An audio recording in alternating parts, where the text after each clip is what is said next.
अस्सलामुअलैकुम, आप देख रहे हैं टीवी 49 न्यूज यूके और मैं हूं मुनीर पीरजादा। आइए आपको ले चलते हैं आज की खबर की जानिब। शहर और आसपास के इलाकों में आवारा कुत्तों के बहतात की वजह से सख्त गजीदगी के बढ़ते हुए वाकयात की वजह से अहले इलाका सख्त परेशान। सरकारी शफाखाने तहसील अस्पताल में मरीजों के लिए वैक्सीन नापीद हो चुकी हैं। हमें मजीद बता रहे हमारे नुमाइंदे अशफाक अहमद राजपूत। जी अशफाक, क्या तफसीलात हैं? जी बिल्कुल। काजी अहमद और उसके आसपास के इलाकों में आवारा कुत्तों की बहुतायत की वजह से सरगजीदगी के वाक़यात बढ़ चुके हैं, जबकि इस वजह से अहले इलाका भी सख्त परेशान।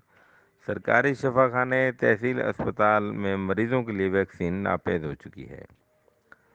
आपको बताते चलें कि गांव उस्मान खान चांडियों में 3 मासूम बच्चे आवारा कुत्तों का निशाना बन गए, जिन्हें सुबह के वक्त तहसील अस्पताल इलाज के लिए लाया गया, लेकिन शाम गए तक उन्हें रेबीज़ वैक्सीन नहीं लगाई जा सकी।